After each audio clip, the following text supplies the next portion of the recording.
It's not hard to see why many people love staying in Kithoka, that is if you can afford it. Construction of new homes is witnessed here on a regular basis, and the competition becomes who can bring up the most outstanding establishment in the area. Because it is prestigious. If you mention Karen, people will start viewing you in a different way. Every person in Meru, who in Meru actually, bought land here. Some were ministers during Kenyatta time, others were ministers during Moi time.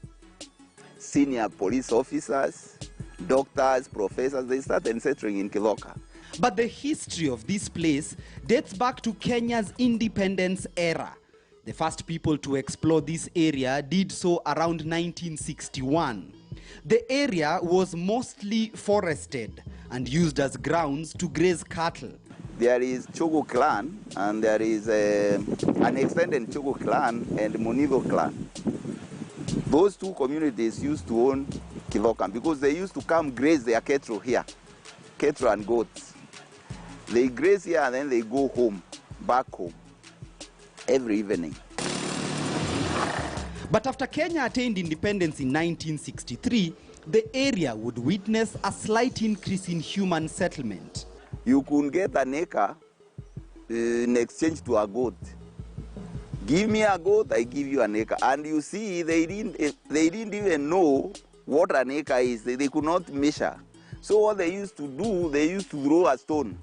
So you are told, you know, you have given me a goat, throw a stone. Where that stone will land is where your land will be. When we migrated here, it was forestry, you know. It was a lot of snakes coming to you. They can bite you. We came to a dangerous place. Even my mother didn't want us to come here. He thought, oh, these children would die. Norman's great-grandfather was among the men who decided to settle here. But there was apathy among many here because Kithoka at the time held a bad reputation for hosting evil spirits, believed to have been hiding in the thick forest covering the area. And at the center of this forest, there was a lake. And that lake was surrounded by swamp. That swamp was very dangerous to animals and people at the same time, because if you stepped on that swamp, you sank. You could not get out of it. So elephants went there and disappeared. Elephants, buffaloes, any animal that stepped on that swamp disappeared. And because there used to be a lot of huge trees, traditional huge trees, if you talk like I'm talking, you would hear some echoes. So that echo made people fear. They said that is the devil who is talking to you in return. As a result of the belief, the people named this area as Ghetto, a place where evil spirits resided. Norman's home is in the heart of Ghetto, but he says that is a myth that has long been demystified. So people used to fear this place, but as we went on, Christianity did quite some bit of it to tell people that those devils that they say are in the ghetto do not exist. A decade after independence, the national government would demarcate large tracts of land in Kithoka for human settlement. Many original occupants of the area would, however, come from other regions and settle here. Through the government policies, some of the areas were set aside for the settlement of the people, and the people were given land as a result of the land alienation that the majority of the people are displaced. So people from Chogo and Munido, Mudarankare and Kaga, especially those that were landrace, you find that they were the ones that were settled here from those particular areas. But the relocation here did not come without its fair share of challenges. The truth of the matter is, the government demarcated parts of this land for human settlement, despite the fact that it was an active wildlife corridor. And over the years, the clash between humans and wildlife has increased because of that fact. The residents here agitated and had the government erect this electric fence to try and keep the wild animals at bay. But even this effort has done little to quell the tension between man and beast. 1976 ushered the invasion of elephants into this area in large droves. And since their arrival, the largest land animals on earth have never left Kithoka. They have raided farms and destroyed both crops and property with little to no permanent solution to the problem. Ndovu amekuwa werevu sana. Kuingia kwa mashamba, anakanyanga kikingi, analalisha chini, anatembelea juu ya kikingi, anavuka ng'ambo ya shamba. Anakula kule anataka, wakati wa kuondoka anakanyanga tena, kikingi inaanguka, sababu inakuwa kama ya plastiki. Ya inaingia kwa msitu. Hiyo ndio sarakasi wanafanya. The county government has also dug trenches as part of efforts to keep the animals in the forest. And as human settlement continues to increase in Kithoka, the human-wildlife conflict promises not to go away anytime soon. Kuna siku ziliniharibia hapa, nilikuwa na miwa, wanwe hiyo vanika, nilikuwa na mihogo mizuri sana. Na hizo vanika, ziliingia usiku moja na zikaharibu yote. Sasa nikaita wanawane nikuja uone. Wandani akaniambia mimi mzee sitakuja kwako. Nikamwambia sawa. Kisha nikamwambia mimi sitaandikisha. Ikiwa zimekula. Despite the challenge, the area has grown tremendously over the years.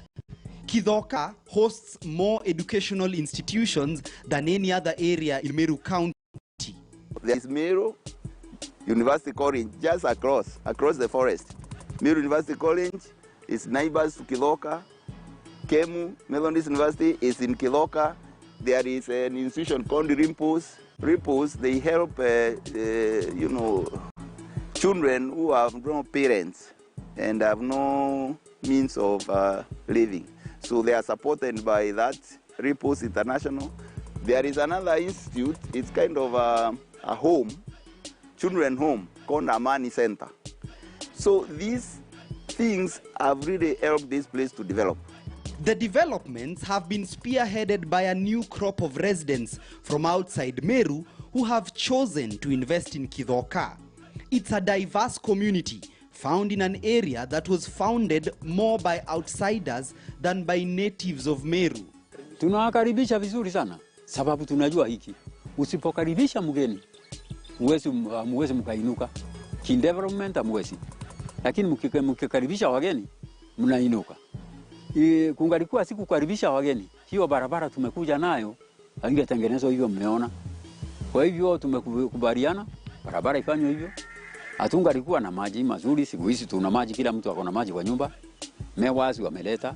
And they are very much welcome because they are also making us to think even much deeper and making our people to even get kind of jobs and opportunities, because at the end of the day we welcome visitors because they come up with a lot of other kind of development opportunities, and in the village with like-minded people, at the end of the day we'll make Kithoka great and better in the near future. It's the kind of vision for a place which began with a lot of superstitious beliefs, but has now turned the tide to become one of the most lucrative neighborhoods in the whole of Meru. Jina hili Kithoka lilitoka kutoka zamani zile za wazee wa zamani.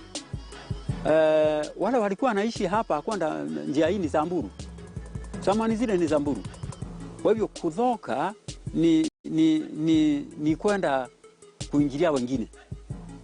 Walikuwa kwa Kimeru wanasema unaenda kuthoka mwingine. Ni mahala pa kunyang'anyana. So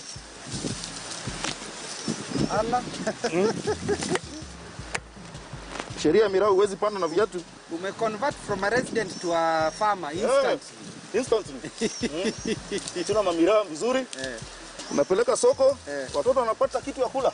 Okay. Ukifanya kazi unafanya kazi mingi. When you want to settle somewhere, you think of so many things that makes you settle. When people found that there is good infrastructure, there is water, there is electricity, they started buying land. And even if you come here, people embrace you, and they have no reservation for anybody. So whoever comes, you find yourself fitting. Even if you come here and also get a piece, you find that within a very short period of time, you will have been able to fit into the community, and the community will have embraced you.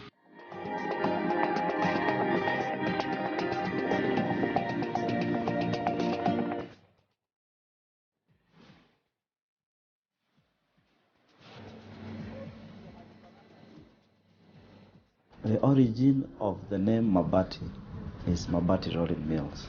There is only one MRM. There is only one Mabati. It is MRM. Our quality proposition is known and trusted. We've manufactured many brands of roofing products in Kenya since the days of Simba. You know, there's a brand called Simba. If you go to many houses in Kenya, they used to do GI in the past, and you'll find Simba Mabati. That's MRM. You'll find Girl Sheet Pressing Code. That's an MRM product. You'll find Cover Max. That is an MRM product. The most known roofing brand in I would say, I dare say actually in Africa, is Dumuzas. It's the most famous brand. It's been made by MRM. The need we meet in the consumer's life is providing shelter. It's part of providing shelter. And we started this with, the roofing. But now over time, we've gone beyond just roofing to adding applications that make life better for the user of the house. Yeah? How can we make the roof work for you? In many ways. Number one, your roof is structurally sound. If it's structurally sound, it can carry for you solar. So we have now launched the solar solution. So we will have solar panels, we have water heaters. Our roofs are made such that you can harvest safe water for domestic use. We always say for domestic use. If you want to drink it, you must treat it. We've innovated around ensuring that, one, the way it's fixed, we have, fasteners or screws, if you like, that are made specifically for a roof. Yeah. Traditionally, people use a nail, but nails rust much faster than the roof. Our mission is, to deliver, building solutions that are made with pride, and care. Pride is, our employees are proud to work at MRM, and there's a feeling of serving a bigger purpose than just being an employee of the company, because you're meeting a basic human need. I think so long as you're working to make life better for people, there's a general pride and satisfaction that comes with that. We have over 800 employees in Kenya, and that's a big number, and they've been for many years. We operate in about 10 sites, so we have the biggest factory in Mariakani. That's where we have the biggest number of people.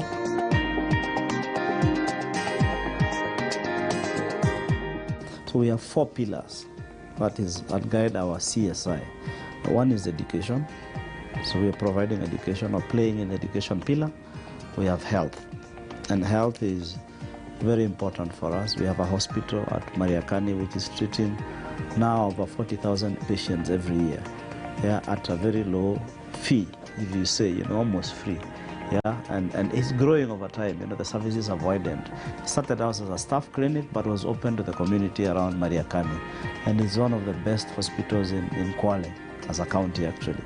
Then shelter, and in shelter, what we do is we are partnering with schools. Like now we are re-roofing the whole of Starehe Girls Center. We are looking at different institutions of learning, especially social support systems like children's homes, different organizations that we work with and are providing shelter to ensure that we are enabling people to have decent lives in their homes. Then our final pillar is environment. The steel we use comes from the environment, so we take a lot of care. Number one is we have ensured that our factories have zero emission. Then of course we are doing tree planting.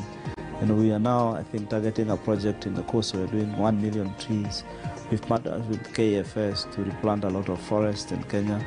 And then we have a program we call the MRM Eye in the World, or Safal Eye in the World, which is a photography competition. but generally promotes protection of the environment or create conversations around conservation of environment. In our industry, I wouldn't think there's any other company that does as much as we do in terms of giving back, and it's giving beyond profit. So we don't just look at ourselves existing only to make profit. We believe in the philosophy of giving beyond profit.